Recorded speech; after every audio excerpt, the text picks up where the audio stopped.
Is this thing on? Here we go again. Guess who's back again. Sammy is back. Tell a friend. Hey, drama queens. I'm trying it out. Let me know what you think. Welcome back to the Living Richardson podcast. If this is your first time here, thank you for pressing play. And if you've been following along with me for a while, welcome back. It's been a few months since I've sat down at the mic, but life-altering events and trauma will put your shit on hold for a bit. It's been quite the journey, and today I just wanted to sit down one-on-one, tell you my story. Not the 30-second version you might catch on TikTok, not the snippets in a caption, but the full, unfiltered version of who I am and how I got here. Because I think sometimes people see me online or hear bits and pieces of what I've lived through, and they fill in the blanks with their own version. So this episode is me filling in the blanks with the true story. We're going to go all the way back to the beginning. Let's go back to the beginning. Sorry, if I hear it, I'm going to sing it. We're going to go back to my childhood. Growing up in poverty, being called too much, being a mom way too young, losing my daughter Cadence, and figuring out what survival really looks like. We're going to talk about how Living Richardson was born in the middle of trauma, and how it grew into a platform before a 2-year lawsuit nearly broke me. And we'll talk about why I keep showing up anyway, and what the Silent Mother Project has become because of it. Before we get too far, I also want to clarify that this podcast is not the same as the Silent Mother Podcast. That space is for other people's stories. It's for amplifying the voices of survivors who deserve to be heard. This space, Living Richardson, is me. It's where I share my own story, my own reflections, the messy middle of it all. They're different, but they're connected. And I'm glad you're here for both. So get comfortable, grab your coffee, take a walk, or sit in the car while you wait for school pickup. I'm about to tell you the whole story, the one that made me who I am today. And my hope is that somewhere in the middle of all this, you'll hear something that makes you feel less alone. I just spilled my coffee. If you've been here a while, you know that's nothing new. I was a one-night stand baby. My mom got pregnant, and my dad refused to be in the picture. I didn't even meet him until I was 4 years old. And when I did, it wasn't some magical reunion. It was me being sent to a stranger's house every other weekend. A stranger to me, and honestly, a stranger to my mom, too. When I was about 4, my mom met my stepdad, who had my step-siblings. And when I was about 7, they married. He was sleeping with our babysitter, so she didn't really like me either, and I was very neglected. Then when I was about 12, my mom hit her midlife crisis in her early 30s. She got divorced, and everything fell apart again. My mom has often questioned why I feel the need to share these details of her life. But when you're a mother, your life is not just yours. Every decision you make ripples out and affects your children. Her choices weren't just hers. They became the foundation of who I was forced to become. And that's when I stepped into the role of eldest parentified daughter. Suddenly, I wasn't just Samantha anymore. I was a stand-in parent to my younger siblings. Cooking, cleaning, managing emotions that weren't mine to manage. All while being raised by emotionally immature adults who didn't even have the tools to raise me, let alone themselves. That's the soil I grew out of. So when people called me too much, too dramatic, too sensitive, too needy, what I really was a kid in survival mode. A kid trying to hold up a crumbling world that was never hers to hold in the first place. Eventually, when I was a teenager, my mom decided the solution was therapy. Not because she recognized what I was carrying, but because I was too much for her to handle. And what did I get for that? A diagnosis of general anxiety disorder, the catch-all Band-Aid diagnosis of the time. But even back then, even when adults didn't want to hear my voice, I found a place that would. Writing. Writing became my outlet, my safe space. My notebook never rolled its eyes at me, never told me to stop being dramatic. When I was 12 years old, I wrote a script called There's Always a Tomorrow. I'm going to tell you what it's about because it blows my mind even now. It was the story of a 12-year-old girl with divorced parents and an abusive stepdad who found peace through her art. On the day of a big art award ceremony, her father learns what the stepdad has been doing to his daughter. In a heated confrontation, he murders both the stepdad and the mother and then takes his own life. The girl, now alone, wins the art award, and the teacher who had taken her under her wing steps in and gives her a home. That's what I wrote when I was 12 years old. Matilda meets trauma. While other kids were writing about ponies or magical adventures, I was writing about abuse, survival, death, and the hope that maybe someone safe would show up for me. That script won me a national award through the Scholastic Arts and Writing Awards, and trolls love to mock me for celebrating that, like I peaked at 12. But if I could write something like that at 12, imagine what I can do now at 35. That award mattered because it was the first time someone outside my messy little world looked at me and said, "Your voice matters. What you have to say is worth something." And in that moment, I started to realize that maybe my words could carry me through the things my environment couldn't. Fast forward to the year 2009, when I was 19 years old and I lost my first child. My daughter, Cadence, was born with pulmonary atresia, a congenital heart defect, and she only lived 6 weeks. 6 weeks. That was my introduction to motherhood. Becoming a mom and then grieving that role almost in the same breath. I can tell you there is no manual for what to do when you bring life into the world only to bury it weeks later. It shattered me. And I wish I could say that that was the lowest point in my life. But the truth is, my life up until then had already been layered with trauma. From the abuse I went through at the hands of my half-brother as a child, to the chaos of my parents' lives, to the relationships that mirrored the same instability I grew up in, it was like I was trained to survive pain. Survival was the language I spoke. In 2010, I met another guy. I was still trying to find love in all the wrong places. What I got was abuse. Domestic violence, manipulation, the kind of relationship that makes you question your worth and your sanity. It ended in a restraining order against him, and yet out of the dark time came the greatest light of my life, my second daughter, Evangeline. Becoming her mom saved me in ways therapy never could. She gave me a reason to fight, even when I was exhausted from fighting. She gave me a reason to believe that maybe the cycle could end with me. But make no mistake, I was doing it alone. I was 21, grieving a child, raising another, and trying to rebuild a life from ashes. And then, by what still feels like divine timing, I met Kyle. I met him when Evangeline was 1, and for the first time in my life, I experienced something I didn't think existed. Safety, stability, someone who didn't see me as too much, but who saw me as exactly enough.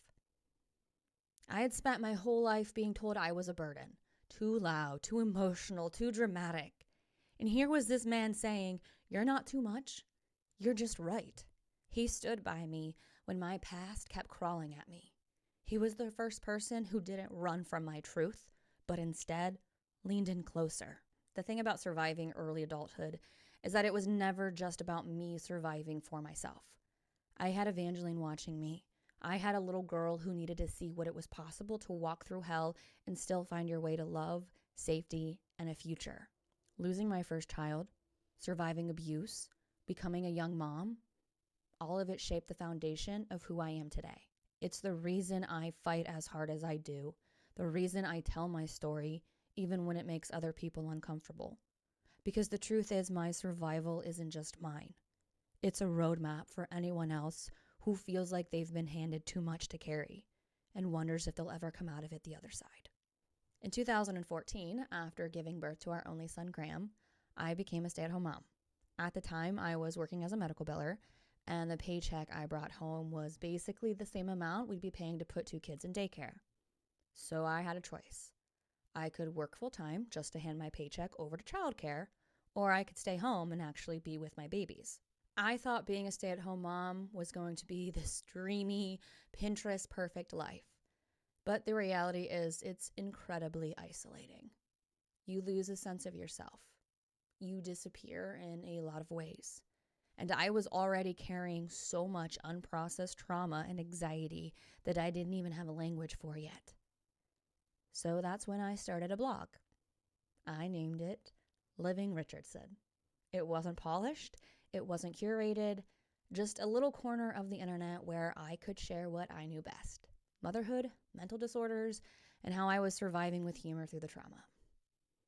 The blog became the seed of what Living Richardson is today. I didn't know it back then, but I was building a space that would carry me through the hardest seasons of my life. It gave me a voice, a place to be seen when I felt invisible, and slowly people started connecting. Then in 2020, the pandemic hit.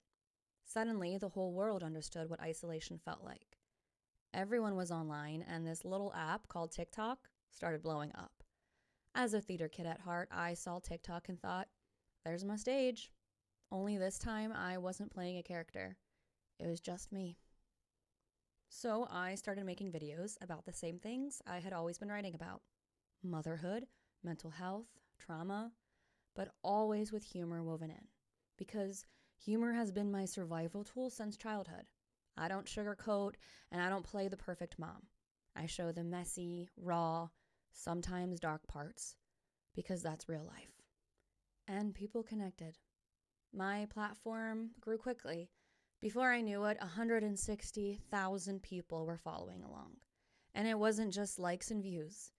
It was people saying, "Thank you for saying what I've been feeling." That's when I realized I wasn't just telling my story anymore. I was giving language to thousands of other people's stories too. What's wild is that at that point, I still didn't have all the mental labels. CPTSD, PMDD, ADHD, OCD, those came later. Back then, I was just surviving, and I was surviving out loud. Living Richardson didn't come from a place of polished healing. It came from the middle of the mess, from a girl who had been told her whole life she was too much, and deciding to show up anyway.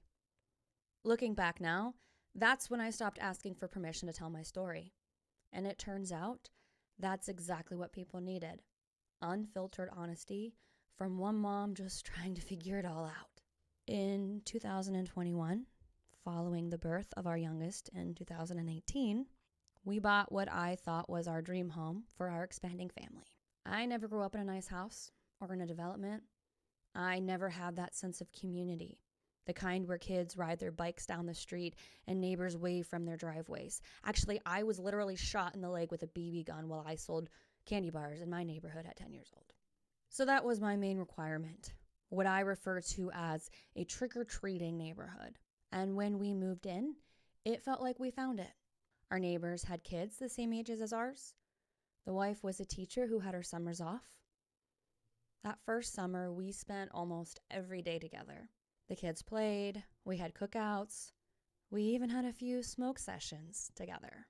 It felt like everything I had been craving: community, belonging, safety. It was finally ours. But only a few months later, things shifted when the neighbor tried to pull a land grab, literally staking about 6 feet into our side yard, claiming it as his. When we stood our ground, the tone changed instantly. Communication stopped, and that was the beginning of the end. Not long after, he claimed that the water basin on our property was flooding their basement. After trying to work it out on the initial phone call we received from him with his new claim, he realized we weren't the kind of people who could be manipulated. Long story short, they put up a fence and installed a Ring camera on the fence line, aimed directly into our backyard. That camera could see everything: my entire yard, our pool, our windows, namely our son's bedroom and all 3 of our home's bathrooms. We tried to talk to them, but they refused to communicate. At one point, they literally said, "You don't have permission to speak to us." So we tried to block the camera with the wooden lattice. They moved the camera past it. We blocked it again. They moved it again. So we went to the police, begging for help. But because the camera was technically on their property, the police said there was nothing they could do. The excuse: it's surveillance to watch the water basin. That was on the opposite end of the property from the camera, by the way. They had the opportunity to position the camera directly over or on the basin, but they didn't do that. For 5 weeks, we lived like that. 5 weeks of my developing 12-year-old daughter being too uncomfortable to go outside, let alone swim in her own backyard. 5 weeks of feeling like my family was being stalked in what was supposed to be our safe place. And after exhausting every other option, I finally did the only thing I had left. I told my story on my platform. I never said their names. I never showed their faces. I just told the truth, and I asked for help. I went to social media not for clout, but because I felt like I was failing to protect my children. That first video blew up. Media outlets picked it up, and it spread like wildfire. That's when the lawsuit came. He sued us for defamation and for water damage we didn't cause. What started as a friendship with summer cookouts turned into 2 years of surveillance, harassment, and intimidation. 2 years of court dates and legal fees. 2 years of being watched, stalked, and silenced. The case was eventually dismissed in April of 2024. But the truth is, you don't walk away from something like that unscarred. I already had CPTSD, complex post-traumatic stress disorder, from losing my daughter at 19, from the abuse and trauma of my childhood, from years of learning that safety could vanish in an instant. What the lawsuit did was rip open every scar. It layered a new trauma over the old ones, pressing on wounds that had never fully healed. So while legally it was over, my body didn't know that. My nervous system didn't know that. I lived in hypervigilance, panic, always waiting for the next blow. The lawsuit didn't create my CPTSD, but it amplified it in ways that changed me forever. Our decision to move didn't happen after the lawsuit ended. We knew the day it started that we'd be leaving. There was no way that neighborhood could ever be safe for us again, not only because of the neighbors, but because of the miscarriage of justice we experienced with the Summit County Sheriff's Department. To them, it was a neighbor dispute. To us, it was our lives, our children's safety, our sanity. The very people who were supposed to protect us turned their backs and then faulted the victim. So leaving became the only choice. We needed to be in a new jurisdiction. We needed a clean slate where the police might actually listen, where the system might actually protect instead of dismiss and silence. Moving wasn't just about getting away from the neighbors. It was about reclaiming the right to feel safe in our own home again. Moving was more than just a change of address. It was a reset. It was survival. For the first time in years, I can walk into my backyard without scanning the fence line. My kids can play without feeling watched. I can finally take a deep breath without wondering who was documenting it. But the whole thing about trauma is it follows you. You can change zip codes, you can cross county lines, you can get new neighbors, but your body doesn't just forget. The lawsuit had ended, but my nervous system was still firing alarms at every shadow. And honestly, it wasn't just the lawsuit, it was everything layered beneath it. The loss of cadence, the abuse, the instability of my childhood. It was during all this time where the diagnoses started to fall into place. Postmenstrual dysphoric disorder, attention deficit disorder, obsessive compulsive disorder, ulcerative colitis, and of course, the CPTSD that had been there all along. In some ways, being diagnosed is validating. It gave me language, it gave me clarity. In other ways, it's extremely overwhelming. Like someone finally handed me a stack of files on my own life and said, "Here, this is why you've been drowning all of these years." But what it all really did was shift how I saw Living Richardson. Because up until then, it had been my own outlet, my survival space, a place to laugh through the pain, to find community in the chaos. But once I had the diagnoses, once I understood the depth of what I've been carrying, it stopped being just about me surviving. It became about advocacy. I realized that every time I share my story, I'm also giving someone else the words for theirs. Every time I pull back the curtain on the messy, unpolished truth of motherhood, trauma, or mental health, someone else whispered, "That's me too." So I leaned into that. I stopped worrying about being too much or about making people uncomfortable. Because the truth is, real stories make people uncomfortable. And if my story makes someone squirm, then maybe it's because it's poking at something they don't want to face in their own life. That's when Living Richardson evolved.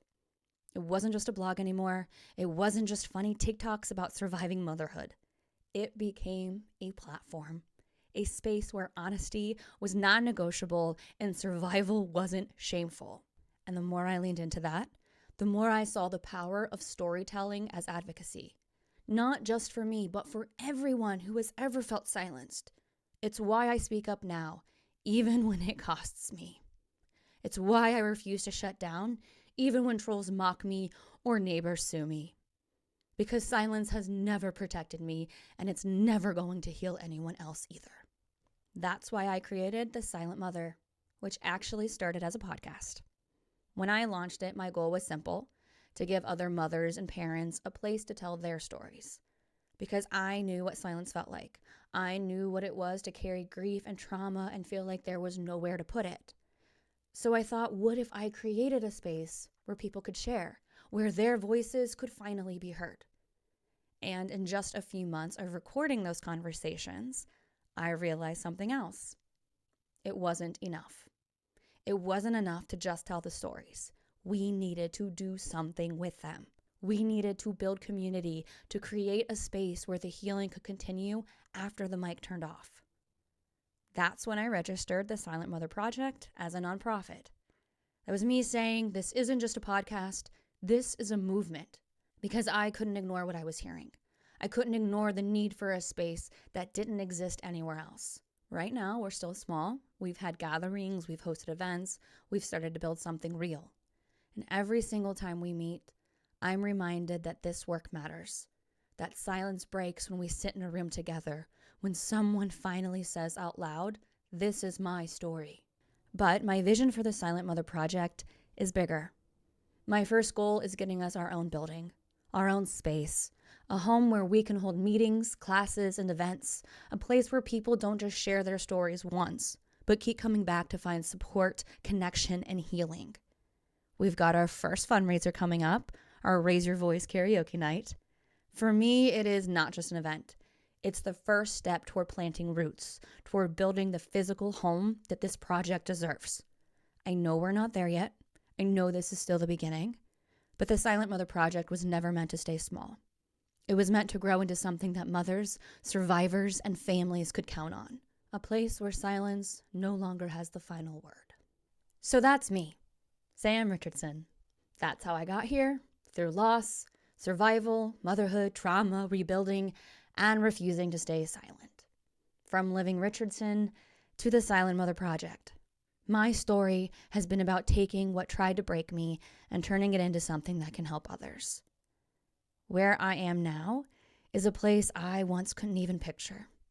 I'm raising my 3 kids in a home that finally feels safe. I have my husband, Kyle, who has stood by me through all of it. I am writing a book and this podcast, and I am building the Silent Mother Project, which is still small, but already so full of hope and possibility. Here's where you come in. As I said before, our very first fundraiser is coming up, and I would love for you to be part of it. It's called Raise Your Voice, a karaoke and dance fundraiser. It's happening on Friday, September 27th at 7 p.m. at Sense by the Falls in Cuyahoga Falls, Ohio. It's free to come. There's no cover charge. Sense by the Falls has so graciously allowed me to take over their regular karaoke night. We'll have open karaoke, dancing, drinks, community, and donations welcome. Plus, a percentage of the night's house sales will go directly to the Silent Mother Project. This is more than just a night out. It's the beginning of planting roots, of saying, we are here and our voices matter. If you're local, come sing with us, come dance, come heal. Before I leave you for today, I would like to reiterate that Living Richardson and The Silent Mother are 2 different podcasts. Living Richardson, the one you are currently listening to, is my personal space. It's where I tell my story, share the raw behind the scenes of motherhood, marriage, trauma, and healing. It's me, unfiltered. The Silent Mother podcast is about you. It's where I bring in other survivors to share their stories. It's about amplifying voices that have been silenced for too long. If you have a story to share, please do so on our website at thesilentmotherproject.com. They're different, but they both come from the same mission: to tell the truth, to build community, and to remind you that you're not alone. If you've connected with any of this, I'd love for you to stay in the loop. Follow me on social media at Living Richardson, and you can follow the Silent Mother Project at the Silent Mother Project. That way you'll hear about new episodes, events, and updates on how we're growing. Thank you for being here, for listening, for holding space for my story. This is just the beginning. Catch you next time.